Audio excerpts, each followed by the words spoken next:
Welcome back, 7th grade. You'll see that I have quite a few items in front of me today so that we can get started on your animal grid drawing. Today we're going to be setting up the papers and I'll be showing you how to use the grid in order to draw successfully. So the things that you'll be needing today. I have a photograph of an animal. This was just printed off of the computer. I have something called a viewfinder. It's right here. For those of you who are learning virtually, I posted a stencil of this on Google Classroom so that you can print it out. The size of this is very important for setting up your project. The paper that we're using is 9 by 9 inches. And again, those of you at home, in order to have the proportions work correctly, that size is important, even if you're, just cutting out of like any regular piece of paper. All right, pencil and eraser, scissors, and a ruler.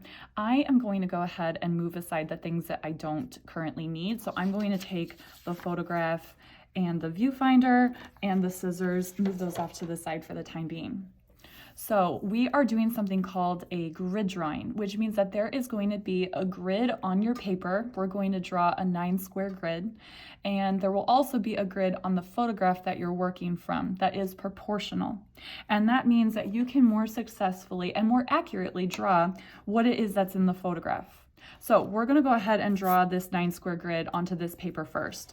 So this is a 9 by 9 piece of paper, which means we are going to have 3-inch squares on here. So just bear with me because this is how I have found it is the easiest and most successful way to measure this out. So I have my ruler right here. I obviously have it lined up with the edge of the paper, and I am near the top of the paper. Doesn't matter where. I'm going to make small marks at 3 inches and at 6 inches. Again, at 3 inches and at 6 inches, excuse me. And then I'm dropping the ruler down further to this bottom half of the paper, and I'm going to make marks again at 3 and at 6 inches. So what this did is allowed you to line up your ruler so that it's straight, and then you're going to draw a line lightly, draw it lightly all the way down.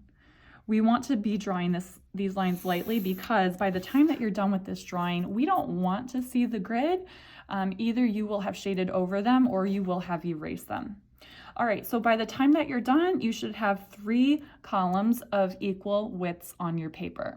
When you're done with that part, rotate it, and we're going to do the same thing.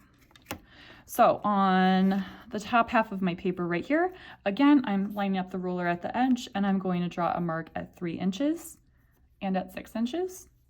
And then I'm dropping my ruler down to the second half of my paper, and I am making a mark at 3 and at 6 inches. So again, same thing.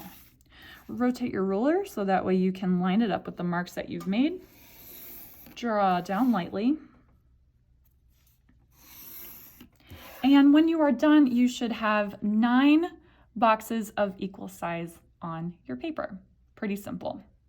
Okay, so at this point, I'm going to move my paper off to the side. I am going to bring back my animal photograph, my viewfinder, and I'm going to keep the pencil and the ruler here. Okay, so what this viewfinder is going to do, this is going to find what it is that you're drawing, and it's also going to ensure that it is an accurate size. So a viewfinder helps an artist determine what composition or what arrangement of objects they want to include in their drawing. So use the viewfinder to help you find what it is that you want to draw. Obviously, for your animal, focus on the face.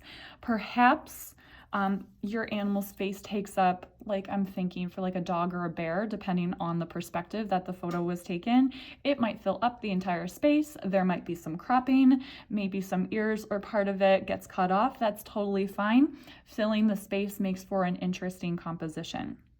Okay, so I am going to use my viewfinder and I am going to trace this box because this is what I want to draw for this project. Okay, so I have my box right here. I'm going to move my viewfinder off to the side. At this point, you're going to go ahead and cut this out. Please make sure that you are actually cutting on the line.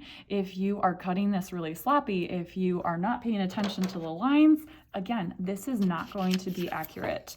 Accuracy for setting up this project is really important, and I would hate for the setup to ruin the success of your project.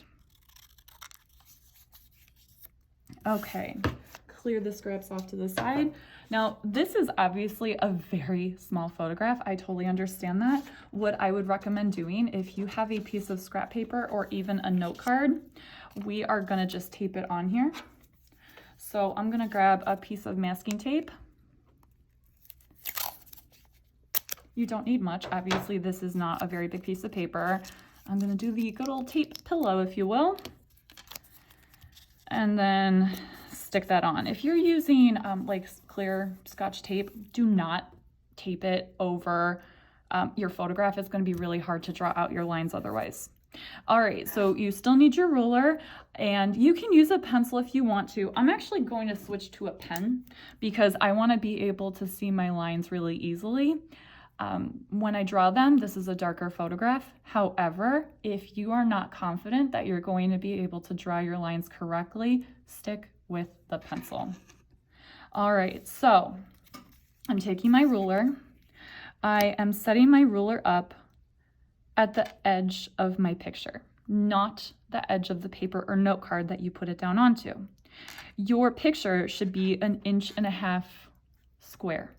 So on to my picture, I am going to make marks at 1/2 inch and also 1 inch.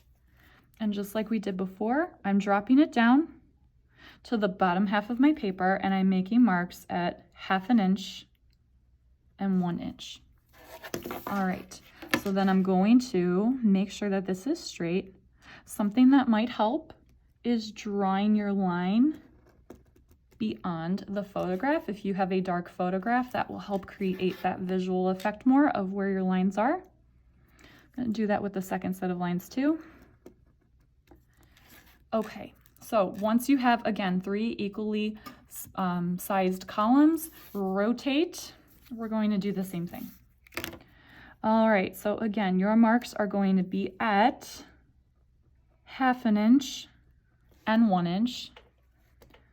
Drop your ruler down to the second half of your photograph and make marks once again at 1/2 inch and 1 inch.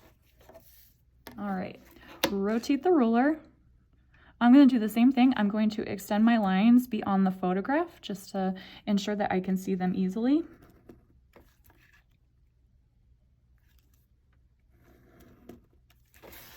Okay, so I have my photograph ready to go.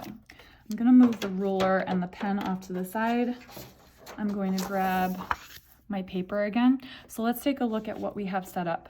So once again, the grid is to help transfer the information from the photograph onto your drawing, which means instead of being overwhelmed by all of the information in the picture, think of it as 9 small drawings that you're transferring onto here. It's much easier to think about it that way. So how do you go about completing a grid drawing? What I would recommend doing, especially if you haven't done one of these before, take a look at one grid square. So I'm looking at the top left corner of this grid. The only information that I have in here is the back part of the penguin's head. So I'm going to go ahead and draw in just that outline. All right, and then I'm going to move on to the second grid square. So I have some more information in this one. The penguin's head is obviously going to connect, come up, and then down slightly.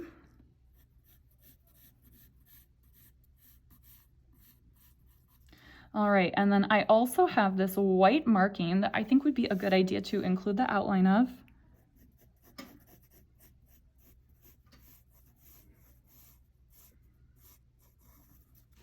And then I also want to draw in its eye.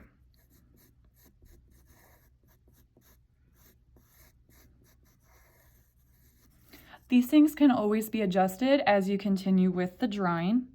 But what you want to do is just lay out the outline. I am not shading yet. I am not adding texture yet.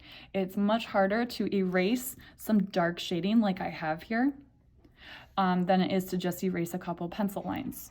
So go ahead and focus on drawing down the outline of the animal that you have chosen.